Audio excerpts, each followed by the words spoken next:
Shio Nagat, Dezianda Nilanka. Hello and welcome. I'm Cory Blankenship, Executive Director of NAFOA, and your host on the Orange Brief Podcast, NAFOA News from Concentrate. Coming up in this episode, Chairman Rodney Butler takes his case to Congress on a promise 25 years overdue. A proposed federal rule out of Washington could reshape how grant dollars flow to tribal nations. And the Treasury Tribal Advisory Committee gears up for its next public meeting. We also catch up with Hattie Mitchell on her experience at the Harvard Business School with NAFOA's Leading People program. And the Orange Book. Yes, that Orange Book. It's finally making its comeback. Let's squeeze out our first update. Today we're talking about a bill that may sound technical, but it gets at a much bigger issue. Keeping promises made to tribal nations. Rodney Butler, president of NAFOA and chairman of the Mashantucket Pequot Tribal Nation, recently testified before Congress in support of the Tribal Regulatory Reform Implementation Act of 2026. This bill is about keeping a promise made to Indian country over 25 years ago. Back in 2000, Congress passed a law authorizing a 21-member authority to identify and remove federal regulations that slow investment and economic development in tribal communities. The problem? That authority was never actually convened. It's existed on paper for 25 years, but no one ever sat on it. Now, H.R. 8954, introduced by Representative Jeff Hurd of Colorado, would transfer administrative responsibility for the 2000 law from the Department of Commerce to the Department of the Interior, finally giving the framework a home equipped to activate it. The Indian Tribal Regulatory Reform and Business Development Act was a good law when it was enacted. H.R. 8954 does not ask Congress to make a new promise. It asks Congress to keep an old one. In his testimony, Chairman Butler cited Senator Ben Nighthorse Campbell, who championed the original 2000 legislation. As a Northern Cheyenne citizen, Campbell understood that tribal nations can't have real political sovereignty without economic sovereignty. More than 25 years ago, he warned that outdated federal rules were getting in the way of that. NAFOA says tribal nations have already identified many of these barriers and have proposed practical solutions. This legislation would create a formal process to review those regulations and recommend changes, helping strengthen tribal economies for the future. The tribal representatives who sit on this authority have waited a quarter century for the seat at the table guaranteed to them by the statute. It is time to give them their time. NAFOA urged the House Natural Resources Subcommittee on Indian and Insular Affairs to advance the bill without delay, and called on members to begin planning now for a timely congressional response once the authority's report is delivered. The 21-member body, which would include 12 seats reserved for tribal representatives from every BIA region, would finally give Indian country the majority voice in regulatory reform that the law always intended. For us, this isn't just about regulatory reform. It's about honoring a commitment and ensuring that tribal leaders have a voice in shaping the policies that affect their communities. Next up, a proposed rule out of Washington that could reshape how federal grant dollars flow to tribal nations.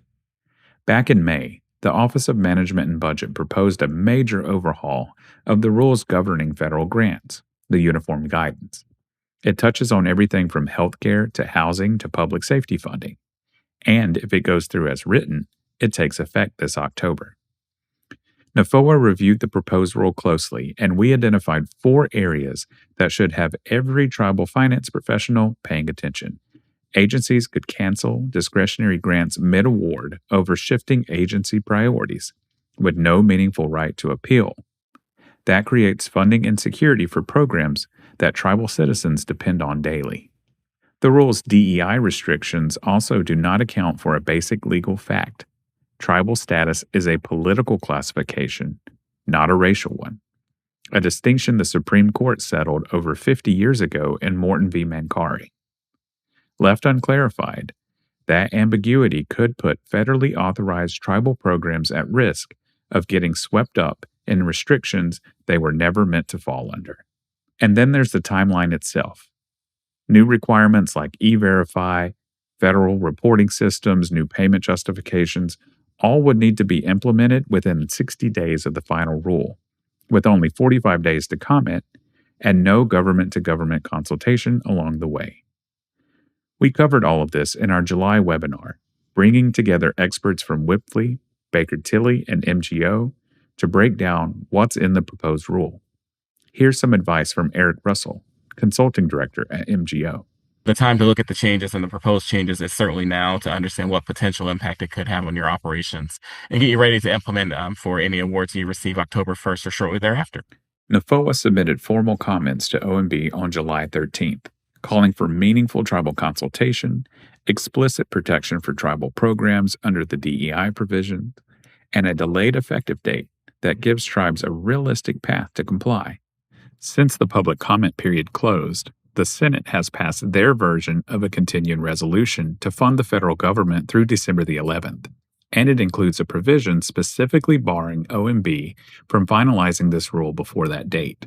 It still needs to clear the House, but if it becomes law, the current uniform guidance would remain in place as the new fiscal year begins, giving tribes additional time to advocate for changes.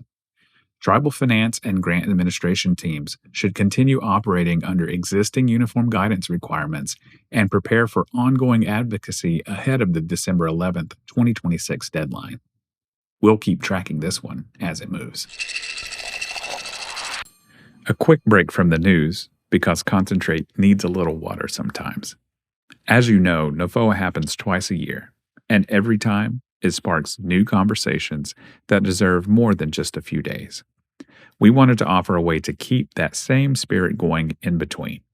That's why we built the NAFOA Online Community Forum, a secure space where that hallway conversation can continue long after the conference ends, confidential, ongoing, and built just for tribal leaders and finance professionals. Log in or join the conversations today at forum.nafoa.org. More news coming from D.C. The Treasury Tribal Advisory Committee holds its next public meeting on Friday, September the 11th, with two big items on the agenda. First, IRS training. The agency is required to develop a curriculum to educate field agents on the new GWE regulations, and tribal nations get a say before it's finalized.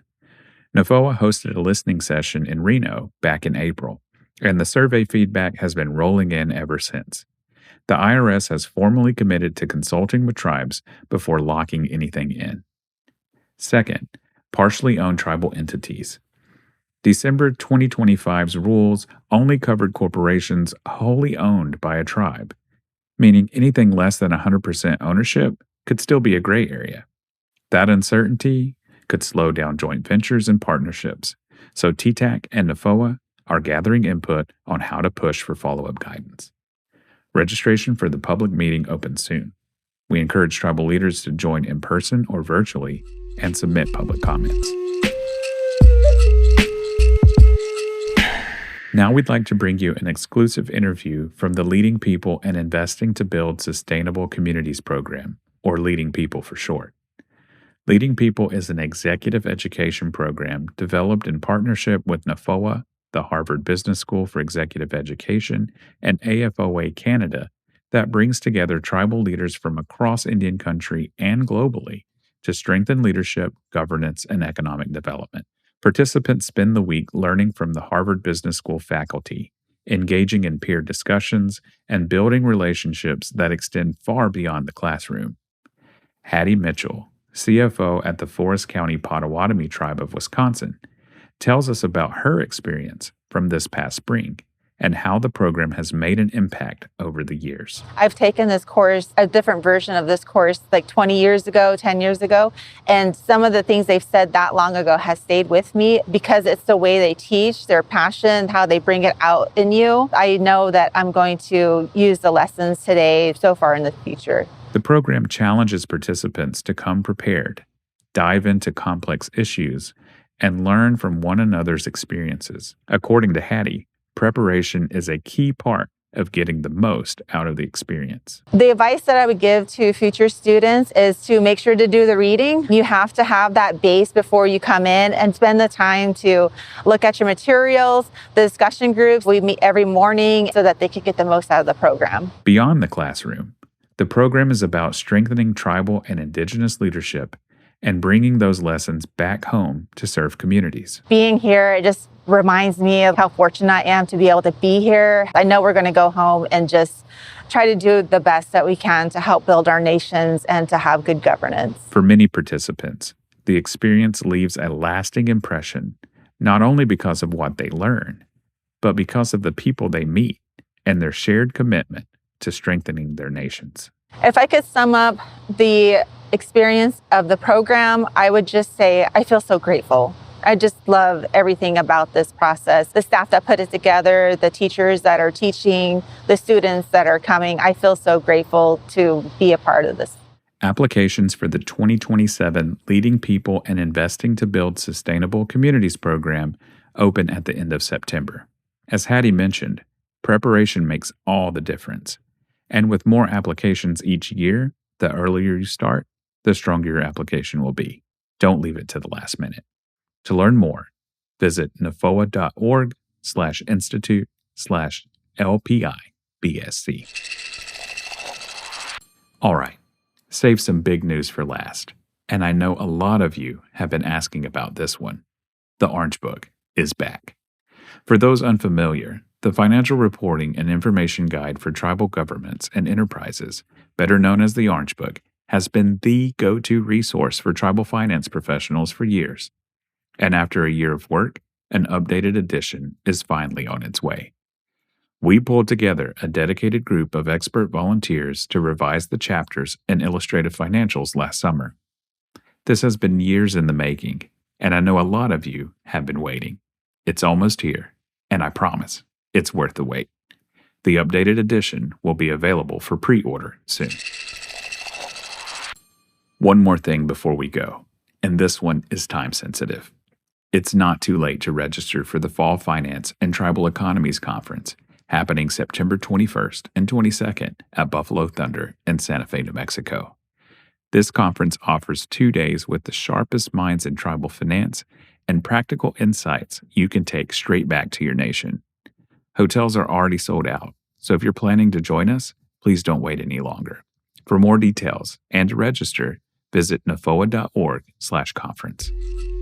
And that's a wrap on episode 2. Thanks for joining us as we continue growing tribal economies and strengthening tribal finance. Because when it comes to building sovereign communities, we're not just banking on the future, we're investing in it. Make sure to subscribe to this podcast, leave a comment, and we'll be back again when the news is right.